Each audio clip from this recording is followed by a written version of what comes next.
মৃত্যু এমন একটা বিষয় যে প্রত্যেক প্রাণী যে মৃত্যুর স্বাদ আস্বাদন করতে হবে, এই কথাটিকে আল্লাহ তাআলা কোরআনে কারিমে 3 জায়গায় পৃথক করে আলাদা আলাদা করে বিভিন্ন অ্যাঙ্গেল থেকে আলোকপাত করেছেন। তন্মধ্যে থেকে একটি জায়গা হলো সূরা আলে ইমরানের 185 নম্বর আয়াত। এই আয়াতে আল্লাহ রাব্বুল আলামিন বলেছেন, কুল্লু নাফসিন যায়িকাতুল মাউত, সকল প্রাণীকে মৃত্যুর স্বাদ নিতে হবে। এটিকে ডিনাই করার কোনো স্কোপ নাই, সুযোগ নাই। প্রত্যেক প্রাণীকেই মৃত্যুবরণ করতে হবে। যদি এখানেই শেষ হয়ে যেত তাহলে ব্যাপারটা খুব বড়সড় কিছু হতো না। আল্লাহ তাআলার অনেক সৃষ্টি আছে, একটা গাছেরও প্রাণ আছে, একটা সময় প্রাণ শেষ হয়, শুকিয়ে যায়, কাষ্ঠ হয়ে যায়। তো আমরাও এক সময় মরে শেষ হয়ে যেতাম। ব্যাপারটি যদি এটুকু হতো তাহলে আর খুব বেশি এটা নিয়ে টেনশন করার বিষয় ছিল না। কিন্তু আল্লাহ রাব্বুল আলামিন এটা মাত্র ভূমিকা পেরেছেন। এরপর মূল কথা বলতে গিয়ে ইরশাদ করেছেন যে ওয়া ইন্নামা তুওয়াফাউনা উজুরাকুম ইয়াওমাল কিয়ামা।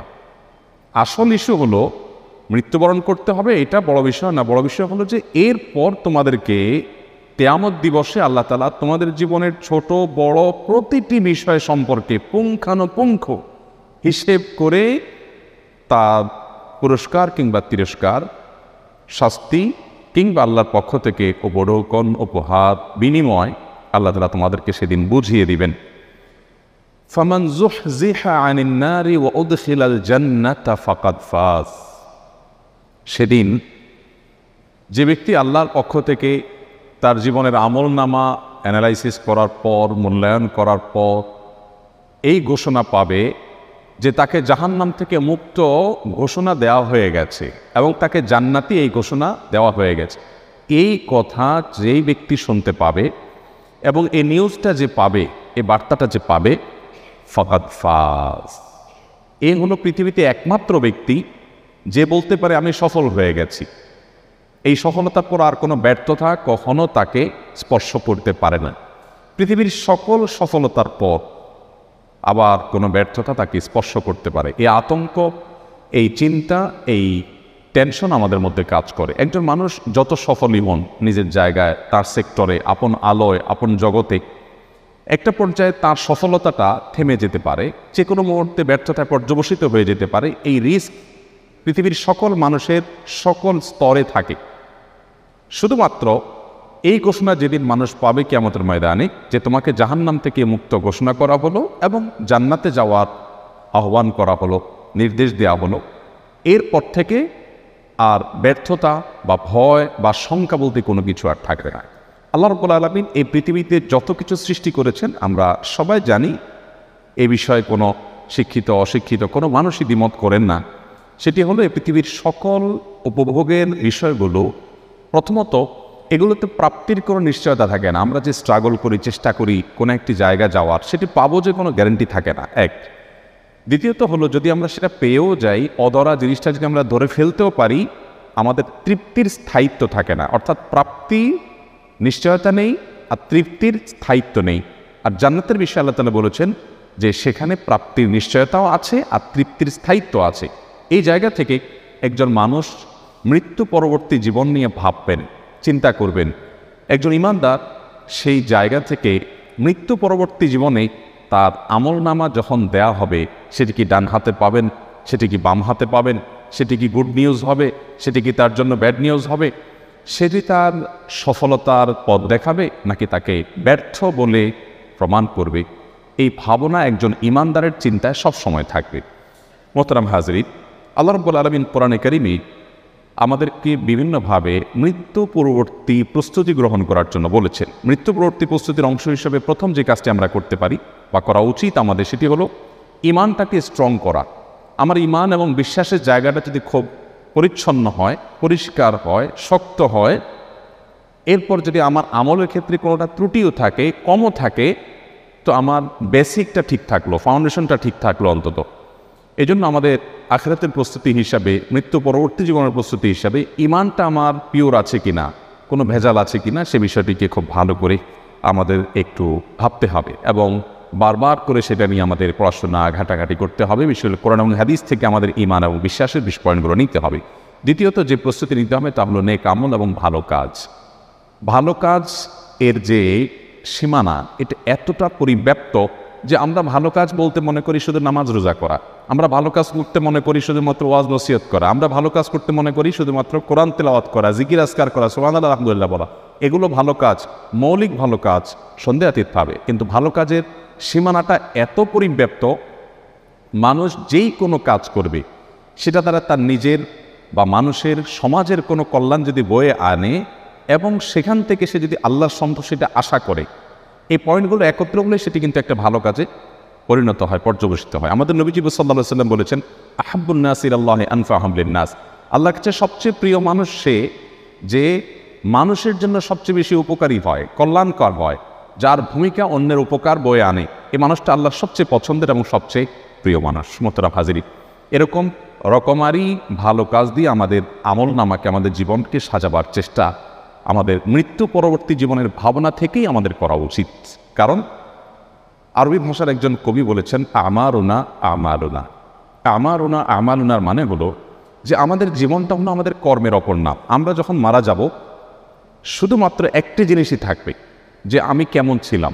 দিন শেষে মানুষ আলোচনা করবে লোকটা এমন ছিলেন, এমন ছিলেন, এমন ছিলেন না। তার মানে কর্মগুলোই থেকে যাচ্ছে, আর আমল নামাতেও সেটি থাকবে, আখিরাতেও সেই জিনিসটি যাবে। এই জন্য মৃত্যু পরবর্তী জীবনের প্রস্তুতির জায়গা থেকে প্রতিটি কাজ, প্রতিটি পদক্ষেপের সময় একজন ইমানদার ভাববেন যে এটি আমার মৃত্যুর পরে যে অনন্তকালের জীবন আসছে, যে জীবনের শুরু আছে আর শেষ নেই, সেখান থেকে আর ব্যাক করার সুযোগ নেই, সেই জীবনে এটি আমার ভালো কাজের মধ্যে গণ্য হবে নাকি মন্দ কাজের মধ্যে গণ্য হবে। আল্লাহ রাব্বুল আলামিন কোরআনে কারিমে একটা আয়াত বলেছেন, যেটা রীতিমতো একটা থ্রেড বলতে পারি আমরা, যেটা রীতিমতো আমাদের ইমানকে জাগিয়ে দেওয়ার জন্য যথেষ্ট হতে পারে। আল্লাহ বলেছেন, ফালা তামুতুন্না ইল্লা ওয়া আনতুম মুসলিমুন। তোমরা সবাই মৃত্যুর স্বাদ আস্বাদন করতে হবে, এটা তোমরা জানো। অতএব তোমরা কেউ মুসলিম না হয়ে আমার কাছে এসো না, খবরদার। মুসলিম না হয়ে তুমি মৃত্যুবরণ করো না। মুসলিম না হওয়া মানে পরিপূর্ণভাবে আল্লাহ তাআলার কাছে নিজেকে সমর্পণ করা, আল্লাহ রাব্বুল আলামিনের আদেশ নিষেধের আলোকে নিজেকে সাজানো। মোহতারাম হাজিরিন, সেই জায়গা থেকে আমাদের নেক আমলের চর্চা হবে আমাদের আখিরাতের প্রস্তুতির অন্যতম একটা পয়েন্ট। নাম্বার 3, তাওবায়ে নাসুহা করা। একজন ইমানদার বারবার নিজেকে জিজ্ঞাসা করবেন যে আমি কোন জায়গায় আছি, আমি কি জান্নাতের রুটে আছি নাকি জাহান্নামের রুটে আছি। আমার কর্ম, আমার চিন্তা, আমার ভাবনা, আমার আচরণ, আমার লেনদেন, আমার সার্বিক বিষয় আসর, এগুলো কি আমাকে জান্নাতের দিকে অগ্রসর করছে না জাহান্নামের দিকে অগ্রসর করছে। যদি আমি ভুল পথে কিছুটা অগ্রসর হই, তাহলে থেমে গিয়ে রুটটা চেঞ্জ করা, এটার নামই তওবা। তওবা শব্দের অর্থই হলো ফিরে আসা, তার মানে ভুল থেকে ফিরে আসা। প্রতিনিয়ত ইমানদারি কাজটি করতে থাকবে এবং সেই সাথে আল্লাহর কাছে ইস্তিগফার করতে থাকবে। এটি তার আখিরাত এবং পরকালের ভাবনা থেকে। পরকালের ভাবনা এমন একটা জিনিস, এটি যদি কোনো মানুষের মধ্যে চলে আসে, তাহলে তাকে সৎ করবার জন্য পৃথিবীর কোনো মনিটরিংয়ের প্রয়োজন আর হবে না। আমরা কদিন আগে বিভিন্ন জাতীয় গণমাধ্যমে একটি সংবাদ বেশ ঘটা করে প্রকাশ হতে দেখেছি যে কোনো একজন রেলওয়ে কর্মচারী বা কর্মকর্তা, তিনি বৃদ্ধ বয়সে এসে তার বোধোদয় হয়েছে যে তিনি বিনা পয়সায় রেলে বহু চলেছেন। এখন তিনি রেল কর্তৃপক্ষের কাছে এসে তার সারা জীবনের সে ভুলের প্রায়শ্চিত্ত করে সকল টাকা তিনি জমা দিতে এসেছেন। এই যে বিবেচনা বোধ তার মধ্যে জাগ্রত হয়েছে, এটা শুধুমাত্র পরকালের ভাবনা থেকে, অন্য কোনো কিছু নয়। মোহতারাম হাজিরিন, এই জায়গা থেকে একজন মানুষ যদি প্রকৃত সৎ মানুষ হতে চান, তাহলে তার ভিতর আখিরাতের প্রতি ঈমানের ভাবনাকে জাগ্রত করা এবং সেই জায়গা থেকে মৃত্যু পরবর্তী প্রস্তুতি গ্রহণ করার কোনো বিকল্প পথ আমাদের সামনে খোলা নেই। আল্লাহ রাব্বুল আলামিন কুরআনে হাকিমে বলেছেন, ওয়া আম্মা মান খাফা মাকামা রাব্বিহি ওয়া নাহান নাফসা আনিল হাওয়া ফাইন্নাল জান্নাতা হিয়াল মাওয়া। জান্নাতের এই নেয়ামত আল্লাহ তাআলা ওই ব্যক্তিকে দিবেন যে ব্যক্তি আল্লাহর সামনে দাঁড়াতে হবে, আল্লাহর সামনে যেতে হবে এবং সকল কিছুর হিসেব দিতে হবে, এই ভয় যার অন্তরে তিনি জাগ্রত রাখেন, এই ভাবনা সবসময় যাকে তাড়িয়ে বেড়ায় এবং এই চিন্তা থেকে তিনি প্রতিটা পদক্ষেপ হিসেব করে ফেলেন, এই মানুষটিকে আল্লাহ তাআলা জান্নাত দিবেন। অতএব মৃত্যু পূর্ববর্তী ভাবনা প্রতি মুহূর্তে আমাদেরকে আলোকিত করবে, আমাদেরকে সৎ করবে, আমাদেরকে আল্লাহ তাআলার নিকট জবাবদিহিতার বোধের কারণে আমাদেরকে অসততার পথ থেকে বাঁচাবে। অতএব সেই জায়গা থেকে মৃত্যু পূর্ববর্তী প্রস্তুতি হিসাবে প্রতিনিয়ত তওবা করতে থাকতে হবে। তওবা এমন একটা আমল যে তওবার মাধ্যমে পূর্বের সমস্ত গুনাহ আল্লাহ তাআলা মাফ করেন, সকল পাপ, সকল অপরাধ আল্লাহ তাআলা ক্ষমা করে দেন, বান্দা যদি সত্যি তার ভুলটা বুঝতে পারেন। এরকম সুযোগ ইমানদারকে আল্লাহ তাআলা দিয়েছেন যে এই সুযোগটা যদি কেউ হাতছাড়া করে ফেলে, আপনার যখন মৃত্যু এসে যাবে, আমাদের যখন মৃত্যু এসে যাবে, কিংবা মৃত্যুর আলামত যখন প্রকাশ হবে, আমি যখন বুঝতে পারবো যে আমি শেষ, আর আমি দুনিয়াতে কোনো সুযোগ পাচ্ছি না, ওই টাইমের তওবা, একেবারে শেষ মুহূর্তের তওবা আল্লাহ কবুল করবেন না। তার আগ পর্যন্ত এমন কোনো পাপ নেই, এমন কোনো অপরাধ নেই। মানুষ বিভিন্ন সময় জিজ্ঞাসা করে অমুক অপরাধ করলে আল্লাহ মাফ করবেন কিনা। এমন কোনো অপরাধ নেই যেটা ক্ষমারও যোগ্য। এমনকি আমরা বলি শিরক ক্ষমারও যোগ্য, এই কথাটাও এভাবে বলা সঠিক নয়। শিরকও ক্ষমারও যোগ্য নয়, শিরকও ক্ষমার যোগ্য অপরাধ যদি আমি জীবদ্দশায় সেই জায়গা থেকে সরে আসি, আমি আমার কৃতকর্মের জন্য আল্লাহর কাছে অনুতপ্ত হই, মাপ চাই, লজ্জিত হই, নিজেকে চেঞ্জ করি, পরিবর্তন করি, নতুন জীবন গড়বার চেষ্টা আমি শুরু করে দেই, তাহলে আল্লাহ তাআলা পূর্বের শিরকের অপরাধও মাফ করে দিবেন। অতএব শুধুমাত্র মানুষের অধিকার এটা এতটা ভয়াবহ যে কারোর অধিকার আমি নষ্ট করেছি, সেটি কাউকে আচরণগতভাবে কষ্ট দিয়ে হোক, আর্থিকভাবে ক্ষতিগ্রস্ত করে হোক, যে কোনোভাবে, এ বিষয়ে আল্লাহ তাআলার কাছে মাফ চাইলে আল্লাহ মাফ করবেন না, যতক্ষণ পর্যন্ত যার অধিকার নষ্ট করেছি তার কাছ থেকে আমি মাফ না নিব, কিংবা তার কাছ থেকে মাপ নেওয়ার কোনো সুযোগ না থাকলে আল্লাহ তাআলাকে আমার বিশেষ আমলের মাধ্যমে সন্তুষ্টের এই লেভেলে নিয়ে যেতে পারলে যে আল্লাহ তাআলা স্বয়ং দায়িত্ব নিয়ে তার কাছ থেকে আমাকে মাপ পাই দিবে। মোহতারাম হাজরিন, সেই জায়গা থেকে তওবা এবং ইস্তেগফার আমাদের প্রতিনিয়ত করা দরকার। আমি যদি এই মুহূর্তে তওবা করি যে আল্লাহ, আমি এখন থেকে হিসেবের নতুন খাতা খুলতে চাই, আমি যা করেছি আমি অনুতপ্ত, আমি লজ্জিত, আমি ক্ষমা প্রার্থী, আমি আমার আখিরাতকে উজ্জ্বল করবার জন্য এখন থেকে আমি নতুন করে পথ চলা শুরু করছি, আল্লাহ তাআলা পেছনের সমস্ত গুনাহ মাফ করবেন। নবী সাল্লাল্লাহু আলাইহি ওয়াসাল্লাম বলেছেন, আত-তাইবু মিনাজ যামবি কামান লা যামবা লাহ। কেউ যদি পাপ থেকে, অপরাধ থেকে তওবা করে ফিরে আসে, তাহলে তার পেছনের সব কিছু আল্লাহ তাআলা ডিলিট করে দেন, সব কিছু। মৃত্যু পরবর্তী প্রস্তুতির অংশ হিসাবে মৃত্যুর কথা বারবার স্মরণ করা। এই জন্য নবী করিম সাল্লাল্লাহু আলাইহি ওয়াসাল্লাম বলেছেন, তোমরা কবর জিয়ারত করবে, কেননা কবর জিয়ারত করলে মৃত্যুর কথা স্মরণ হয় এবং দুনিয়ার বাস্তবতা মানুষ সবচেয়ে বেশি উপলব্ধি করতে পারে কবর জিয়ারত করলে। কোনো মানুষকে দাফন করতে গেলে, কোনো মানুষ মৃত্যুসজ্জায় শায়িত তার শিওরে গেলে, কোনো মানুষ অসুস্থ তার শুশ্রূষা করতে গেলে মানুষ তার জীবনের বাস্তবতাকে উপলব্ধি করতে পারে যে দুনিয়ার জীবনটা আমাদের খুবই সীমিত। আল্লাহ তাআলা এটাকে এতটাই অনিশ্চিত রেখেছেন যে পৃথিবীতে কেউই বলতে পারে না তিনি কতদিন বাঁচবেন। আল্লাহ তাআলা কোরআনে কারীমে রীতিমতো ঘোষণা দিয়ে দিয়েছেন যে কিছু জিনিস মানুষ আগাম অনুমান করে বলতে পারে, কিন্তু কে কখন মারা যাবে এই তথ্য পৃথিবীতে কোনো মানুষকে আল্লাহ তাআলা আগে জানার ব্যবস্থা রাখেন নাই। এটির অন্যতম কারণ যে আমরা আগে থেকে যেন অ্যালার্ট থাকি এবং সতর্ক থাকি। মোহতারাম হাজরিন, এই জন্য নবী করিম সাল্লাল্লাহু আলাইহি ওয়াসাল্লাম বলেছেন, তিরমিজিতে হাদিসটি আসছে, কুক আকফিরু হাযিমিজ লাজ্জাতিল মউত।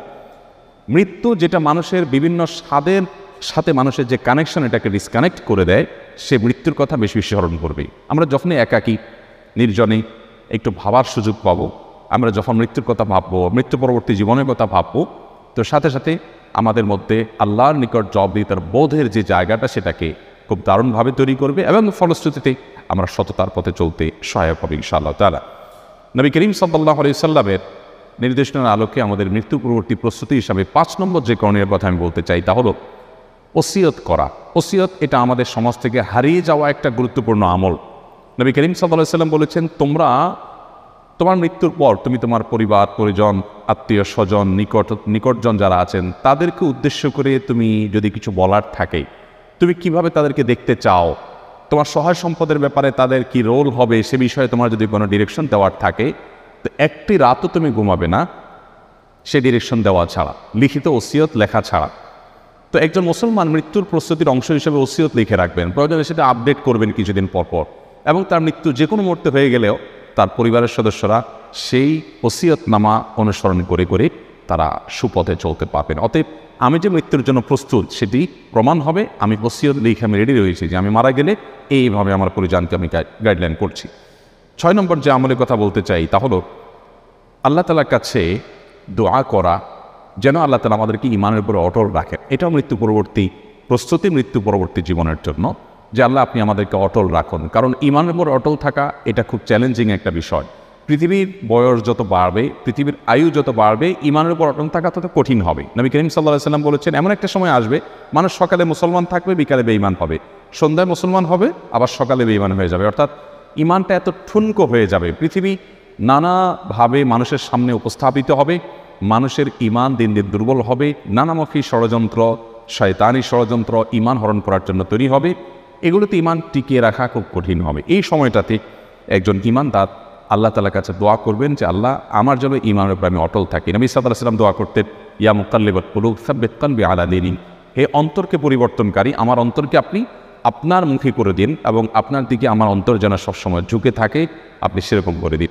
আল্লাহ তাআলা কোরআনে দোয়া শিক্ষা দিয়েছেন, রব্বানা লা তুযিগ কুলুবানা বা'দা ইয হাদাইতানা। আল্লাহ একবার যখন হেদায়েত দিয়েছেন, আমি মুসলিম, আমি ঈমান এনেছি, আমার অন্তরকে আপনি আর বক্র করে দিয়েন না।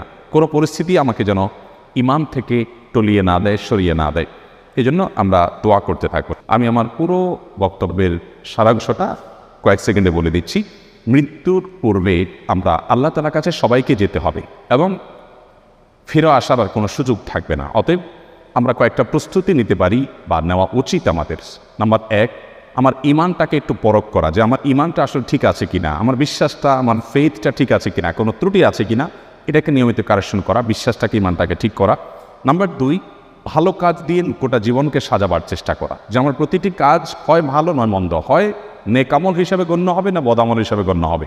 মিজানের পাল্লাতে 2টা অপশন আছে, থার্ড কোনো অপশন নাই। আমি যেটাই করি না কেন, আমার প্রতিটি মুহূর্ত হয় আমার ভালো কাজে গণ্য হবে আর না মন্দ কাজে গণ্য হবে।